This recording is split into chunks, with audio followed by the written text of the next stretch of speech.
This is Darren Pulsipher, Chief Solution Architect, author, and most importantly, your host. And welcome to Embracing Digital Transformation, where we investigate effective change leveraging people, process, and technology. On today's episode, Generative AI in Higher Education with returning guest Laura Newey. Laura, welcome back to the show. Thanks for having me, Darren. All right, we talked to you, it's been 4 months since we talked to you, right before your first semester teaching since Gen AI has really come out. You've been teaching for a long time, but generative AI, ChatGPT has thrown kind of a kink in a lot of things, which we talked about at last time we talked.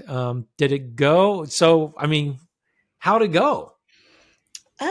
There were some surprises, some really big surprises, and I'll stand by. I don't know if I said it on the podcast or not, but I didn't know what I didn't know.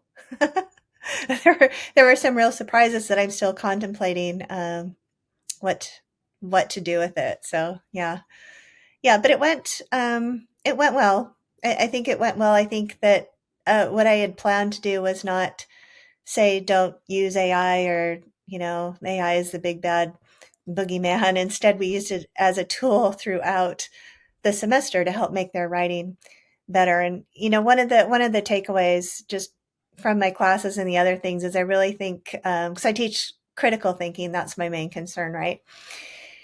And I think using AI generative tools appropriately to enhance and clarify your ideas through language is now one of the most important critical thinking skills that we need to teach. Wait, that right there is a major paradigm shift from other professors. Even I interviewed my daughter on the last episode, and I know you listened to that already. Mm-hmm. Even her professors aren't teaching it. But I'm glad you brought this up because if we don't teach kids and adults how to critically analyze the results coming out of Gen AI, we will start to blindly trust what's being generated.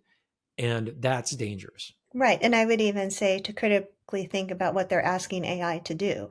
It starts there. So it's not just the results, but what do we ask it to do in the first place? And that's actually where I got some of my biggest surprises in the semester. So. All right, but before we get into the surprises and things, let's talk a little bit about what was it like when you taught critical thinking before, without Gen AI. What was your position? What was your main paradigm? Your main focus, I guess, is the right word I'm looking for. Well, especially because I tend to teach most of my classes are the very beginning classes. So we do focus on process, how do we get there? What are the things leading up to it? Some fundamental writing skills, but the main part of the grade came from the outcome or the final product, because that's where you could showcase what you had done. This semester, my focus has been, and the grading was more heavily on process than the outcome, because that's where we need to be concerned.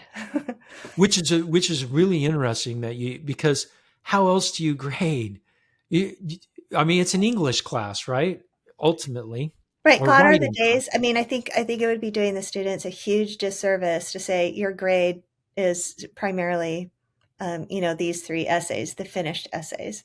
I'm not doing that at all anymore. I'm not doing that at all. I shouldn't say at all. It's a huge part of their grade, but the process leading up to it is I know basically what they're going to turn in before the final product comes in, because I have to check it at every step, and we have to integrate AI, and we have to talk about how to do, good research and all that stuff, really research heavy, because what can you believe? What can't you believe? What are good sources?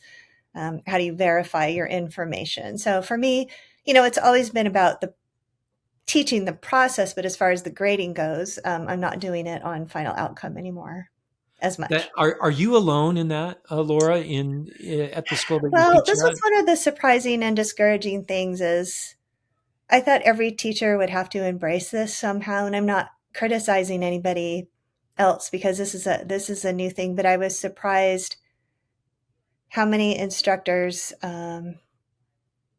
just said don't use AI.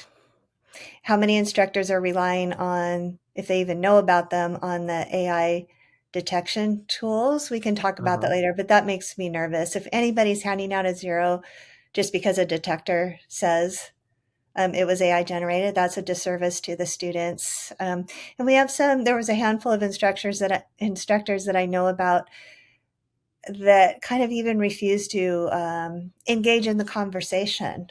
One even said it was against their principles. And I don't even know what that means, but yeah, I don't even know what that means. And I didn't get into it, but there's a resistance. And I think because we don't necessarily know what to do with this, or we just say, oh, it's just like cheating, it's like any other kind of plagiarism, and it's not. So, Yeah, this is interesting because it reminds me a lot of the internet when it first became widely available for kids in school.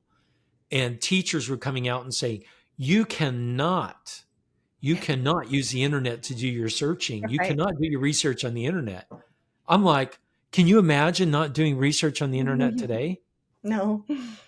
No. So I think Laura, I think you're at the forefront. I think you're one of the instructors out there, and I thought there would be more. I've talked to my kids that are in college, or Madeline, and some of her friends, and I've been shocked at how many instructors are ignoring it. And here's the problem. One of the main problems that I came out with after the semester that I hadn't even considered when I talked to you before I started teaching this semester is we're going to fail the students when there's a huge amount of inconsistency between classes. I'm teaching Yeah, use AI as a tool. It's perfectly fine. Here's how you use it. They're going to get to a different class and they're going to say you use AI, you fail. And that's hard because I always shudder even when teaching before AI. I wouldn't like it when a student would say, I hope I got this essay right. I hope I wrote it how you want it to be. And I always correct them and I say, how I want it to be is commonly accepted good writing practices. So you'll find the things I try and like, this is across the board good writing. It's just not my own personal thing. And so yeah, it makes me nervous that we're going to be really all over the place with can you use AI and didn't you? And or shouldn't you? And what I told my students, and this was extremely discouraging to me because I thought I'd kind of figured out how to integrate AI, how to use it and stuff. yeah, yeah, You know yeah, what I told my students on the very last day of class?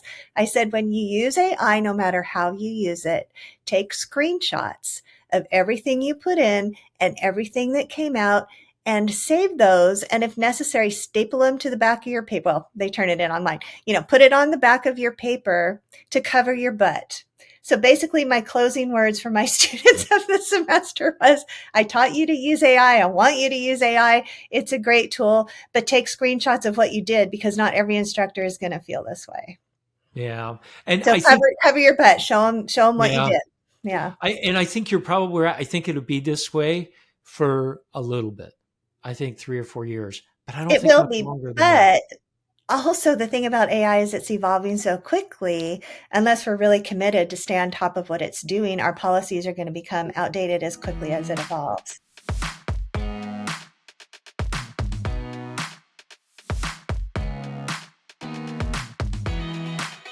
I look at where I work. We've changed our Gen AI policy in the last year. It has changed 6 times. I'm sure that doesn't surprise me one It's bit. just crazy. And the first one was don't use it at all, and Right. now it's you can use it, and now it's been all over the place. We can use it for some things, but not other things, and so it's an interesting dilemma. I think a lot of people are in. I am so glad though that you are out there as a clarion voice saying, let's teach these kids how to use it. And one thing I learned from my daughter, which I thought was interesting, and she made the argument with one of her professors, um, and it was in a lecture series. She was in the ag lecture series, and the one guy said, I use Genai every day. A guy in industry came in and said, I use it every single day. And the professor says, wait, we got to be careful about that. And my daughter took that like, um, I'm getting a degree so I can get a job. Right. Right. So Right. she came with some clever, I thought it was pretty clever ways of using Gen AI to help her do better in school. Yeah. And so, but I did, like I said, I think a lot of the students really, I introduced it to a lot of the students, and they were amazed by what it could do. And I think a lot of them used it helpfully and well, and came out with better papers because of it. But we had a lot of cheating, and we had a lot of AI generated stuff that was completely inappropriate. And I'd like to say, oh, it's really easy to recognize AI. I caught it, but I guess I caught the obvious things. But if somebody uses it really well, maybe I didn't catch it, right? Right. But here's typically how it went. I would get an AI generated essay, and here's just an example. So this class was very, I would say, developmental for the most part. A lot of them were fresh out of high High school. school. Some of them, English wasn't their first language. And so one student, and I'm going to look at my notes here, was writing an essay about college students, mental health, and stress. And I said, hey, I just said, this essay is AI generated because I was positive. And they said, well, what made you think that? Let me read you the first line of the essay. In the heart of human existence, the symbiotic relationship between mental health and stress emerges as a profound and consequential reality. So I read that to the student, and they were laughing halfway through it because they don't talk like that. And that is a dumb sentence. I hate that sentence. They knew I would hate it. It was just so we had a good laugh over it, and then I gave them a 0 on the assignment with with compassion and empathy, and promised I would forget about it if they would never do it again. But that's mostly how I went. I would say, hey, this is AI generated, and they would immediately cop to it. Now, the problem was those were the obvious cases. I gave one student, so we were going through a very important paper, and I was so tired of the AI generated essays that I was getting grumpy about it. So one student, it was AI generated. And I thought, okay, I'm just going to run this through the checker. I know it is. And it came up like 98% certain that this is an AI generated essay. So I was really grumpy by this point. So I gave him a 0, and I wrote in the notes, I said, this is AI generated. It's cheating. Unfortunately you failed the assignment. And he wrote back and pushed back and said, this is my own work. And I'm like, okay, here we go. So we went back and forth a little bit, and I got a little bit snotty because he was pushing back and not copying to it. And I said, okay, if these are your words, then let's hop on a Zoom, and you can explain to me what you mean by, I'm going to read this, the endogenous opioid system, or the engagement of the catecholaminergic system.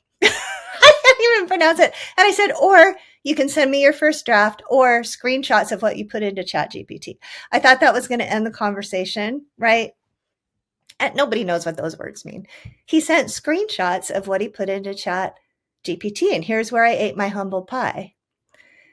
He had written a full paragraph on this topic, not using those words, but he had written a complete paragraph. He referred to his sources. He had topic sentences. It was complete. It was not great. But good. He put it into ChatGPT and said, can you improve this paragraph? And then he copied and pasted what ChatGPT did. So I realized he legitimately did not think he was cheating, because we had just come off an assignment where I said, put in your worst paragraph of your essay into an AI generator and ask it how to improve it. And we talked about ways to make it really specific, like, how can I eliminate wordiness in this paragraph, or how can I better Right. organize? That was the key. But if students didn't really listen to how they were going to do the prompt and just said, how do I improve this paragraph? It might just generate a whole new paragraph, which is what it did for him. So I don't think his intent was cheating, He was because actually trying to learn how to use the tool. I didn't put the qualifications on it. So I felt some responsibility for that. I mean, he should have known when he didn't understand even what the words were. And unfortunately, I had to say, you know what, this is a failing failing paragraph anyway because you didn't cite your sources and there's nothing in quotations. And so it just, so I got off the hook, whether I had to call it cheating or plagiarism. I was able just to assign a grade because he didn't follow the instructions and some of the basic procedures. We always have to cite our sources. So, but that really made me think I'm never just going to jump on the bandwagon of you cheated, you plagiarized. This is going to take a lot of diving, a lot of reflection on how I'm teaching them to use it. And I don't know what the answer necessarily is because how am I going to think of every example? This one took me by surprise.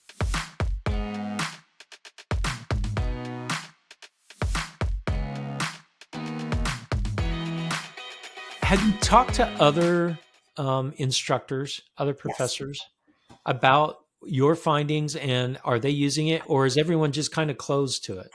No. I would say most of the professors, at least in my department, are using it, and we have a really healthy conversation going on, and we share a lot of ideas of how to use it and what our outcomes are. So there's a lot of ideas. A lot of the instructors I thought was really good. They put in their essay prompts before they assign it to the students and see what ChatGPT comes up with, so that Interesting. they can modify their prompts and sort of get a feel for what ChatGPT was good. Now, a good example of this is at the beginning of the quarter or the semester, I had the students write a narrative essay just to start off with a story using concrete detail and lots of description. And so they wrote that, and then I had them write a prompt for ChatGPT to try and get as close to their own essay as they could. Then they did a compare contrast. Well, one thing that we learned is that ChatGPT starts every narrative essay with concrete description. If that's your prompt, it starts every essay with a description of the sky or the weather. I got Interesting. 56 essays. Every one was the sky or the weather, regardless of the topic. One thing we teach students when doing a personal story is there should never be a paragraph where it's what I learned was or the moral of the story was, because you need to show it rather than tell it. ChatGPT does 2 short paragraphs at the very end, beating you over the head with the moral of the story. So I pointed out this wouldn't have been really a passing essay. I mean, it might have been with that fault, but it didn't use the best practices that I taught you in class. So it certainly has its failings. And I was What? surprised how formulaic it was.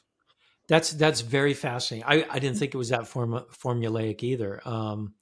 Interesting findings, and it sounds like there are a set of instructors out there that are talking about that. It's not going on complete deaf ears. Then Oh no, not at all, not at all. I was just okay. surprised there weren't more and There some who weren't refused more. to engage at all. But I would say most are, at least in my department. Mm-hmm. I think that's wonderful because it's here and it's here to stay, for sure. And so we can't just ignore it. And I'm glad that you're out there trying to teach how to use it. Well, yeah, Um, because they need to use it in the world. I just heard an interview with a very prestigious healthcare lawyer, and he said he uses it daily. And he said that it's the very best editor that there is, better than a human editor. But he said, of course, you have to look it over after it's done because 25% of it is not going to be correct. So you have to fix it. But he also said it's extremely useful to use for what you already know because you can I, catch the mistakes. It's not useful for something you don't know. And as far as like student papers and stuff, generally they're taking on topics that they don't know a whole lot about before they do their research. So he said it's useless because it makes stuff up and you're unable to check it. And so that made a lot of sense to me. The more you know it, the topic, the more research you've done, the better outcome you're going to get from AI well, generation there's anyway. actually a great news story on this specific thing. Is there? Michael Cohen got caught, right? Mm, Trusting in Chat GPT. It made stuff up. That's part of generative AI is the creative part of it, right? right. They call it hallucinations. I call it lying. It's just making stuff up. And so we do have to check. And if you don't know your subject matter, you may sound smart, but you're not. Right. And I think there's also a danger, even using it and not to come up with your subject matter, but using it as an editor for grammar. Like I can think of examples, and I even put in a couple of test things. So this is a stupid example, but if I said, just like, let's say you asked it to take out fragments, something super Okay. simple you should do, it's fine to do with an online thing. But if you said something like, X plus Y always equals Z, period, depending on the conditions, period, your next sentence is A plus B always equals C. Well, that depending on the conditions, does that clause go on the sentence before it or the sentence after it? Uh, You completely change the meaning. Does AI know that? Or is it just going to, my guess was that it would just stick it on the preceding sentence, because that's usually where we find those kind of dependent clauses. And so I put it in something like that. It was a different example. And sure enough, it stuck it on the previous sentence, even though it belonged on the the one following, one following. right? It completely changes the meaning. So Interesting. I've run into the same problem. I use Grammarly a lot. I've been doing it for 6 years. I wrote my PhD dissertation. Grammarly and I did it together. It knows my writing style now because I've used it for so many years, which I appreciate that it knows that. But I can't completely trust it. I have found that out. right. And one thing So that this lawyer said was he said that it does, unless you give it very specific prompts to sound like you. He says he uses it. He says use my same tone, use the same feel of my writing. Gives it very specifically to still sound like me, and then you get a better outcome. Otherwise, it's sterile and relies on cliches and different things like that. But that's a great tip.